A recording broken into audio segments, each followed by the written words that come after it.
All right, guys, good morning. Hope you had a good weekend, right? It was really, really nice outside. A lot of beautiful weather to be had across Wave Country the past several days of the weekend was nice. Some clouds did increase there on Saturday afternoon. I overall had a chance to get my Halloween decor down, and then I did put up my Christmas lights. But just put them on the roof because that is the part I do not want to deal with when it does turn colder. And I don't want to be out there in a winter coat with gloves on trying to adjust those lights because I just constantly was picturing Clark Griswold when the lights were picked up and it was just a ball of lights, one big knot. So that's stressful enough as it is on a cold day, but it's a little easier to handle when you got temperature around 70 degrees, right? So I hope you had a good weekend, whether what your plans were on trying to get anything done outside. I'm Wave Meteorologist Brian Good. Welcome to Snow Talk. My disclaimer, as always, again, this is the title of the blog, no matter if it is going to be near record warmth coming our way for the next couple of days. Shocker. Seems to be our luck, snow lovers. Always seems to find us. But it is technically still autumn. All right, we got plenty of time here to talk about mini systems and fronts all the way into, around here, around all the way into April. We have to deal with that. So plenty to talk about down the road, but obviously I'm going to update you guys on how things will play out the next few days into the week. And then I do have some of the new long-term data that came in. I believe it came in last night when a lot of you were asleep, came in, and it's kind of a different perspective on December. As always, I try to show you guys different little things here and there on longer term to kind of give you an idea of some of the things we're looking at to see what the trends are showing. I'll show you guys that toward the end here in just a second. As always, you guys can comment on our social, Facebook, Twitter, YouTube. What's the other? There's Twitch as well. Oh, wait a minute, got a spammer. Got a spammer. Let me take care of that. That was a close one. All right, got that taken care of. All right, a couple of questions already coming through. See, Mark, what does the weekend deer season forecast look like? This weekend will be chilly. Sunny, clear nights, chilly setup overall. Very typical November weekend.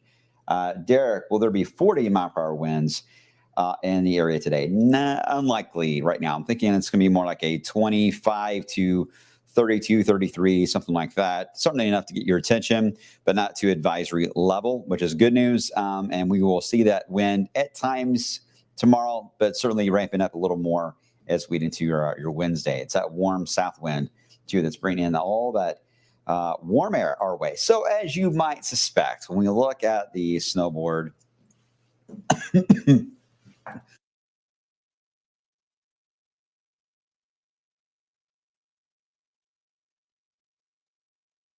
once again,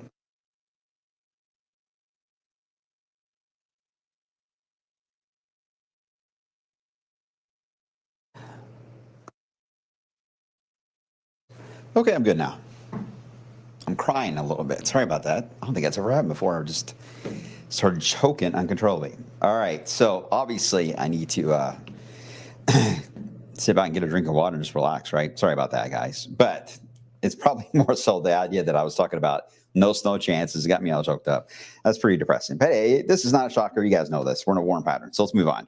Partly cloudy, mostly cloudy now, but we're going to go partly cloudy later today. Enough sun breaks will get through these clouds to allow for a decent amount of heating to still take place today. And that south wind, again, is more of a help than the sun really will be because we have a shorter day now. Sunset is 5:24 or something like that now in the afternoon. So, yeah, we're getting those shorter days. So, sun doesn't really warm us as much as the south wind plays a role on that one. Michelle, yes, I'm okay. Sorry about that. I am okay. At least I think I am. You never know. Give it a few minutes. Right now, this is the storm system we're tracking into the Great Lakes. Most of the moisture with that, as we talked about last week for this, will be north because it doesn't really have a chance to scoop up anything from the Gulf of Mexico. And even if it tried to, this area of the country is in such a bad drought. You get down in the deep south, and the air coming from that area is a drier air. It's almost air coming from the desert in our direction versus the humid air you would have in July and August. Yeah, not exactly the setup here for this one. So this is mainly what we're talking about is a rain snow event to the north of the. What is that? It's interesting. It's like a warning came out. Yeah, severe thunderstorm warning. Wow, there you go. Into Michigan. You know what's warm when Michigan is getting a severe thunderstorm warning right now. So yeah, the warmer air all the way up there to Michigan. So yeah, we're not going to be worried about snow here for a while, but you can tell there's a little bit of a hint of a front trying to come through. The wind will increase along that front more so this afternoon and into the early evening hours. But otherwise, you really won't see much of a wave of rainfall until the front gets a little closer to us tomorrow. It may try to squeeze out perhaps a couple flurries. A couple of sprinkles.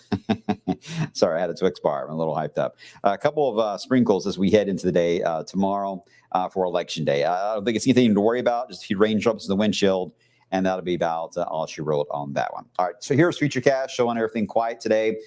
Again, passing areas of clouds, temperatures in lower 70s, windy tonight because of the clouds and the south wind remaining. We're not going to drop much at all tonight. We may stay in around 60 or higher.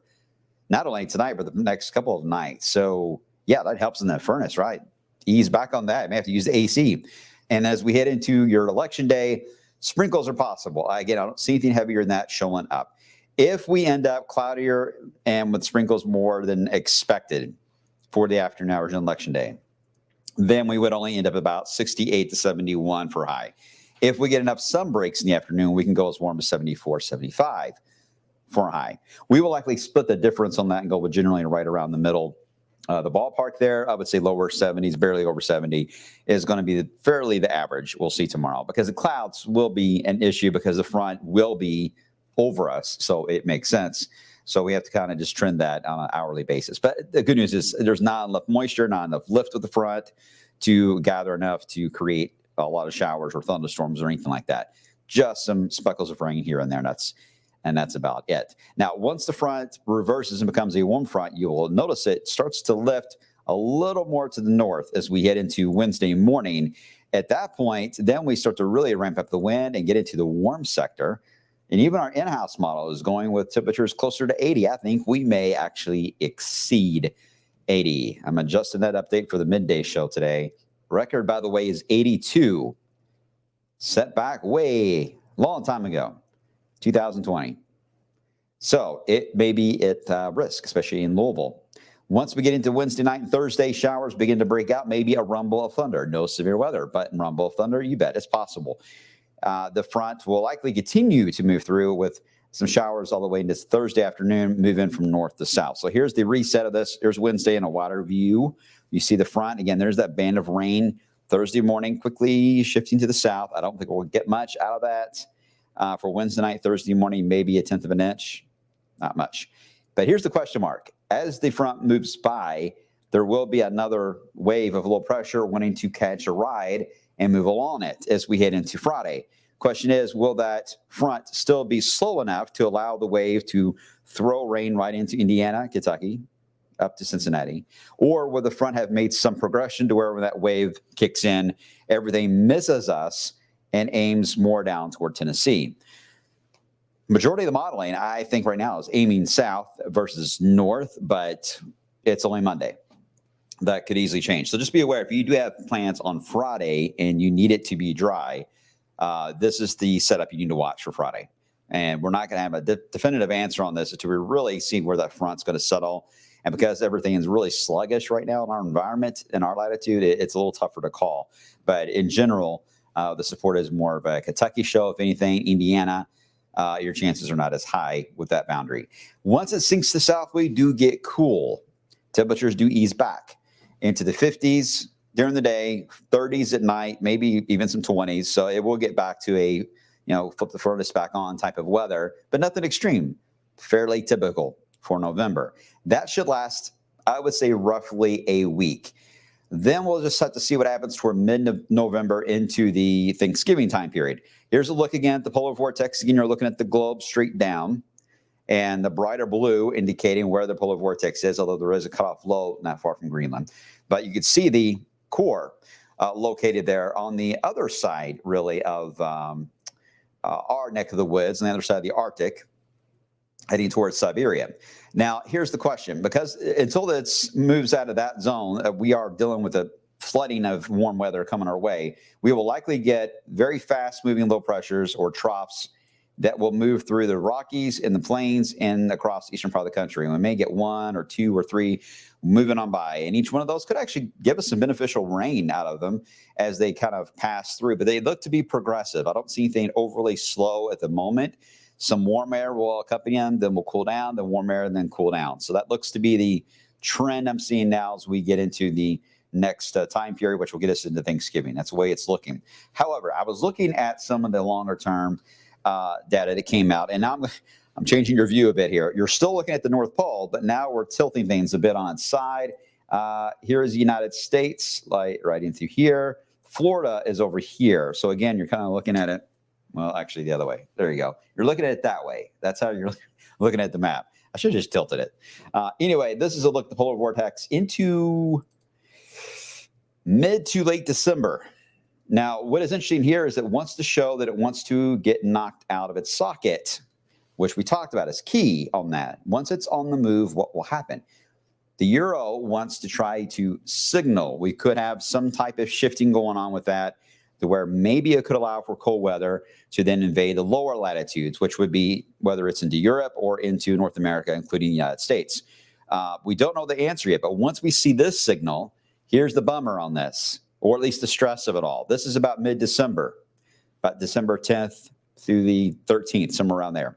You still got to wait another 10 days for it to reflect the weather pattern that it could be signaling toward. That would put us roughly Christmas through New Year's, if it were to hold. Big if on this one here, guys.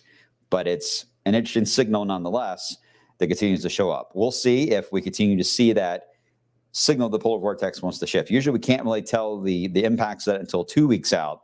So this is going way beyond our normal range, but it has run several times here, this signal showing up. And the one that updated last night shows it's still there. So, hey, it's something. We'll watch. That same modeling, by the way, signal here for December is showing, it doesn't show warm air for the eastern part of the country. It shows average air. There's no extreme, basically, for our area. It doesn't really know what to do. It just indicates that we will likely have some type of active weather in the eastern part of the United States in December, but it doesn't know yet if it's going to be extremely cold or anything like that. It does signal a little bit on the drier side into parts of the mid-Atlantic and parts of the Ohio Valley, so that's interesting. But notice it doesn't have the deep red, so hey, that's +1. Hey, for us, yay. But will it be something significant or not on that idea? I don't know. This could be a very well reflection of what you just saw, what it's trying to indicate for December. January, not a whole lot of change, but we got blue. We got blue, but mainly still a dry signal very close to us. So I'm hoping it's not cold and dry. I'm really hoping not. This is a January look. Interesting to see it in the southeast part of the country. Not overly shocked at the same time. I say that because that's basically where we're thinking we would have below normal temperatures. But then you get into February. Now we're back into the yellow. Sorry, I didn't put a circle for where we're at. I forgot to do that. But you get the idea. We're back into the yellow, and then I'll go ahead and show March. Yikes. Okay, yeah, there's March.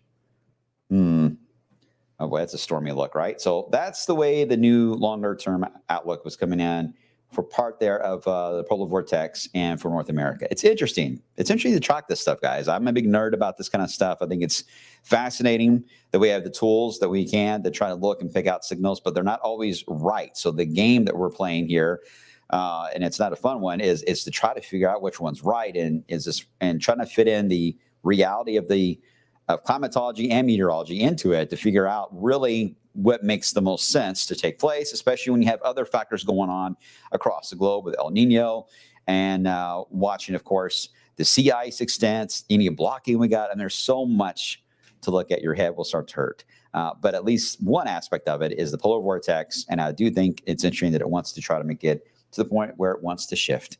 We'll see what happens. So there you go. I hope that all made sense. Everyone's excited about the warm weather. Everyone's not saying much. You're probably like, what in the world did Brian just say for the past 5 minutes? Hope everyone's good. You're welcome, Justine. You're very welcome. If you guys want to watch Winter Outlook, I think the Winter Outlook is still up on the weather app at the very top. If not, you can Google it. It'll come up. But that goes into much more detail than what I just did. But at least you have an idea of why I'm referring to these things. All right, guys, have a good one. I will keep an eye on these numbers for the next 2 to 3 days. We'll see whether or not we get some record warmth in the area or not. Otherwise, 70s today, 70s tomorrow, and lower 80s as we get into Wednesday. Hey, at least it's warm, guys. Get outside and enjoy it. I'll see you today on midday.